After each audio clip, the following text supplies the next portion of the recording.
Now, as I'm sure you're aware, October is Breast Cancer Awareness Month, and this morning we are joined by author Emma Hannigan, who is beating cancer for the 10th time, and CEO of Breast Cancer Ireland, Aisling Hurley, and clinical nurse Trudi Roche. They join me this morning to discuss breast cancer in Ireland and the Ireland AM Beat It Together campaign. Ladies, good morning. You're welcome, one and all. Morning. I'm going to skip rudely past you, Emma, and go straight to Trudi. Trudi, first of all, we want to address the news this morning that red meat is going to give us cancer and processed meats are going to give us cancer. What's your take on it? I think really, Sinead, it's everything in moderation, and whilst processed meats we know aren't the best for you, everything really in moderation. I don't think that cutting out meat altogether is really the answer. So don't just cut it out of your diet completely? No. OK, good to know. Trudi, you have brought a mannequin with you because you are going to show us how to examine our own breast, because still in Ireland, I think an awful lot of women, A, don't self-examine, and B, don't know how to. Yes, yeah. So will you talk us through exactly how you do it? Well, there's two parts to it, Sinead. The first part is visually looking at your breasts and looking out for certain signs. You do this standing in front of the mirror with your hands on your hips, pressing down, your hands behind your head and your hands just loosely by your side. So a couple of different moves. So to get used to what your breasts look like naked, because we don't really look at our breasts very naked very often. We don't. Yeah. We don't take the time to stand in front of a mirror and actually look. The things you're going to look out for, firstly, look at your skin. See, is there any dimpling or puckering on your skin? Any breaks in your skin that are not healing? Any cuts on your skin that are not healing? Or any changes, any redness or any changes to your skin at all? Secondly, look at the size and symmetry of your breasts. So if one breast has become bigger than the other, one has become more raised than the other, that again would be something that we'd need to look out for.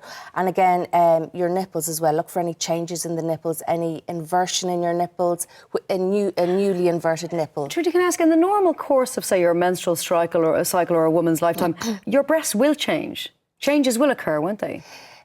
They won't change that dramatically during your monthly cycle. So any change is worth noting and going to the doctor over? Okay. Yeah, they might feel different, they might be a little bit fuller, but there won't be any visible changes really to your breast. Okay, so any visible change at all is important and you must go to the doctor? Exactly. Okay. Exactly. Now, you have a mannequin with you and you're going to demonstrate how we should be checking ourselves at home. Because I think most of us have a bit of a feel in the shower, but do we really know what we're doing? Maybe not. Well, what you need to do is you can do this both lying and standing. So in the shower and then lying down, your breasts will just fall in different ways. So we should do it both standing up and lying down? Lying and standing down, just to get a full examination. Start from the outside of your breast, so using your three middle fingers, the padded part of your three middle fingers, starting at the outside of your breast and examine all the way around. You're pushing quite firmly there as well. Well, you need to really feel the tissue in the breast. It's not just the skin you're feeling, it's the tissue. And what should you feel in a healthy breast? You shouldn't feel any discrete lumps. So you shouldn't feel any, some people may have lumpy breasts, but you shouldn't feel anything hard. I've heard it being described before as if you're putting your hands through sand on a beach and you come across a stone, that kind of feeling. Okay, so it should be consistent. Yes, yeah. Right the way around and into the nipple as well. Oh, so you do the nipple as well? Yeah, a little bit more gently around the nipple, but you'd want to feel behind the nipple.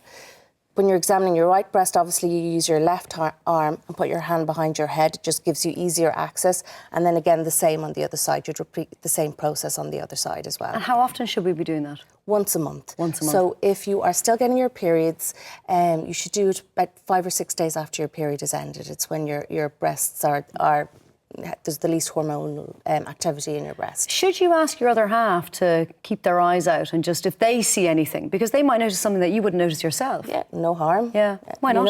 Extra pair of eyes? Exactly. OK, I'm going to come to Emma now because, Emma, you know all about this, unfortunately, because you are currently battling cancer for the 10th time. Yes. So firstly, how are you? I'm good. I'm a little bit more tired than usual, but that's from the treatment. But in general, I'm very good. Well, can we go back to, well, see, it's slightly different with you because it was genetic testing with your BRCA1 and BRCA2, so it wasn't a situation like this. But when you talk to other women that you know in your age group and maybe your daughters and stuff, do you think we're becoming more aware? Are we self-examining? Are we getting better? I definitely think that we're talking about it more. I think it's less of a taboo, and I do think that people know more about it, which is a good thing. But certainly the feeling things, I don't have breast tissue because I had a double mastectomy. but my cancer at the moment is in my neck. So I would do what Trudi is saying around my neck area. And I found the lumps this time. Yes, I've always found them, actually. And what do you feel when you find them, Emma? They're like, it's like a little rubber pea. There's actually one in my neck there if you want to feel it. Oh my gosh, I can feel it. Yeah. So when Trudi's saying it's like something in sand, you know, you feel that. That feels very different to either side or to anywhere else. So women have said to me, you know, I'm checking, but I don't know. Would I know if it's there?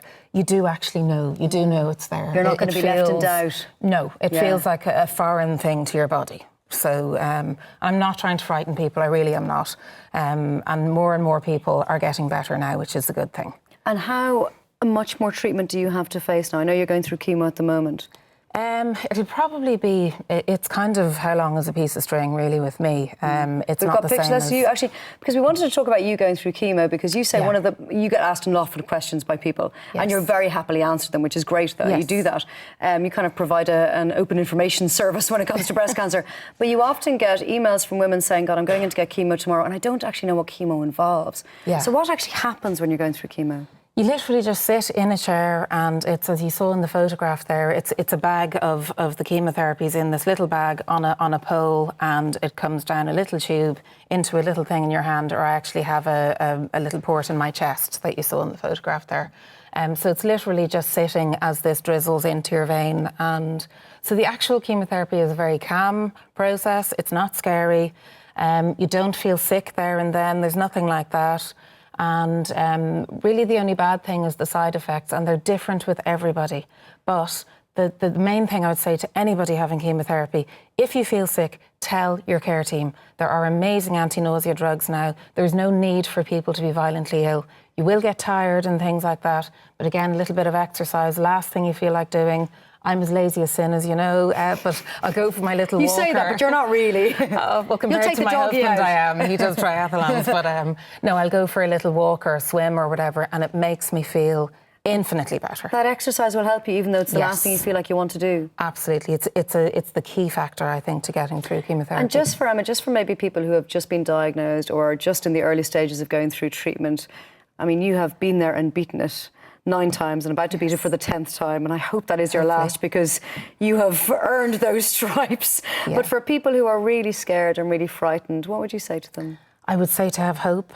Things have changed dramatically. Even in the times that I've been diagnosed, the treatments are so much more specific, and the reason is down to research. And you know, that's why I'm here with Trudi and Aisling here, and why I'm an ambassador for Breast Cancer Ireland, because they raise money for research for new drugs, and those new drugs keep people alive, people like me, and people like lots of people out there. So if anybody can spare €4, if you can text CURE to 50300, you will save people's lives. It's not just, you know, do it and it's not really going to do anything.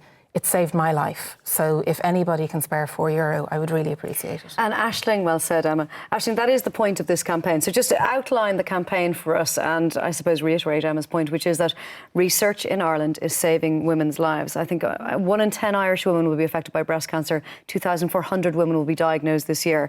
And we can save those lives, and we are saving those lives, but only because of research. Only because of research.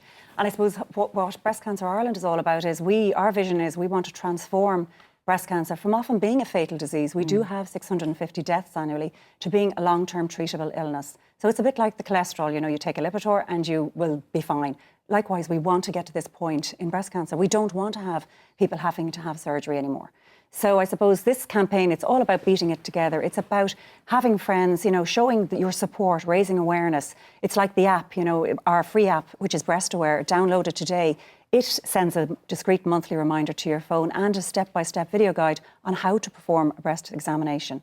So the idea being is, you know, show your support, hug a friend, post a picture and donate. Yeah, just to explain to people, so we're asking people, so our campaign is called #BeatItTogether, and we're asking people, myself and Emma were hugging outside, which is terrible because we hate each other. It's lovely having hugs. It was lovely having hugs. Actually, it's quite nice to have an excuse just to hug someone. It is. Because you only really hug on goodbyes and hellos. Yeah. It's nice to just randomly go, hey, I love you, I hope you're well. Absolutely. So we're asking people to take a picture of each other hugging each other and then do what? and then post it to whatever social media they're on, be it Facebook or Instagram, and show the receipt and just, text CURE to 50300. So text CURE to 50300, and then you put up your picture of you hugging somebody you love. Absolutely. And they don't necessarily have to have had cancer or be battling it. No. It's just girls together, minding each other. Together, absolutely. And it's all about young girls. The whole idea of why we created this app, which is quite unique, was to try and raise awareness amongst younger women. Yeah. Because if younger women learn from an early age to be more breast aware,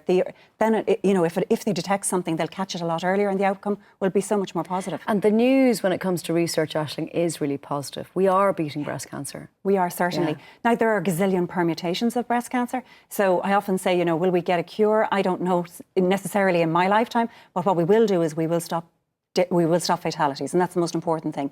We've seen research, like at the moment there's a huge clinical trial going on for HER2 receptive breast cancer patients, where we've got about 5 large pharmaceutical companies creating certain drugs in relation to breast cancer. We've managed to talk to those that who make Herceptin and those that make another drug called Apatinib. And what we're looking at is we've about 21 patients on a clinical trial at the moment. We've given them this dual therapy of both drugs combined, and we are seeing that I think there's about 12 patients where their tumours are completely eradicated. So that is massive. That's amazing. Massive departure. And Trudi, what would you like women to take from this campaign, the hashtag Beat It Together campaign? I think breast awareness, making sure that your loved ones are breast aware, do check their breasts every month, and, that it's something that people are open about as well, that, people, I know older generations historically wouldn't have been as breast aware. I think now we see cancer being detected earlier, and breast awareness is one of the reasons. Emma, remind us once again, how do people get involved? So you give each other a hug, post it up on social media, and then text CURE to 50300. And that money goes to saving lives. Like Emma's life has been saved to this date. I mean, that's exactly what it is. And the big thing as well, I'm not better at beating cancer than anyone else. I want people to know that I'm not braver and I'm not better. It's down to the new drugs and down to research. She is braver and she is better. She's an amazing woman. But there are so many people, and 1 in 10 Irish women will have to face this. And it means their families will have to face it, and everybody who loves them will have to face it. So do get involved. And as Emma just said, Beat Breast Cancer Together on Ireland AM is all about finding ways that we can beat this awful disease, from detection to research to sharing stories of women and their families. We want you at home to get involved by putting your arms around each other, give a hug to a friend or someone in your family, take a picture, then you can make a €4 donation to Breast Cancer Ireland by texting the word CURE to 50300 and posting the picture and using the hashtag Beat It Together or hashtag IrelandAMBCI. So get involved, give someone a hug, and send some money to a great cause that may one day save your own life or the life of someone you love.